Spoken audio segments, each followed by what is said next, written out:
অবশ্যই পাসপোর্ট এবং ভিসা সবগুলো রেডি থাকতে হবে আপনার পাসপোর্টে। এগুলো আমরা প্রত্যেকটারই ব্রেকডাউন করে করে প্রত্যেকটার বিস্তারিত বলবো। আমি শুধু আপনাকে স্যাম্পলগুলো বলছি, এরপর আমাদের একজন এক্সপার্ট প্রত্যেকটা বিষয় ধরে ধরে আপনাকে দেখাবে। দেখতে পাচ্ছেন আমরা তো যে চায়না ট্যুরে যাচ্ছেন, অবশ্যই কোনো একটা প্রোডাক্ট চুজ করতে, তাই না? যেই প্রোডাক্টগুলো ই কমার্সে কি হয় বলেন তো, উইনিং প্রোডাক্ট বলে। মানে আপনি অনেকগুলো প্রোডাক্ট নিয়ে আসলেন কিন্তু কোনোটা সেল করতে পারলেন না। আমাদের নিজস্ব সোর্সিং এক্সপার্ট যিনি আছে উনি কিন্তু সোর্স করার পর নিয়ে আসছে এবং আমি সেটা ফেসবুকের মধ্যে বিজ্ঞাপন করে এগুলো প্রত্যেকটা আমাদের উইনিং প্রোডাক্ট, প্রত্যেকটা আমরা বাংলাদেশের মার্কেটে সেল করতেছি এবং ভালো করে রেভিনিউ জেনারেট হচ্ছে।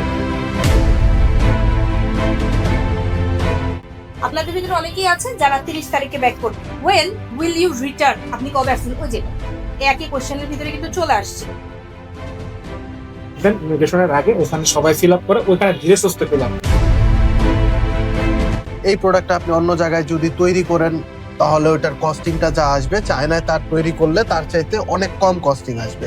এটা তাদের ইনফ্রাস্ট্রাকচারের জন্য, প্লাস তাদের ওখানে লেবার ওয়েজেস কম।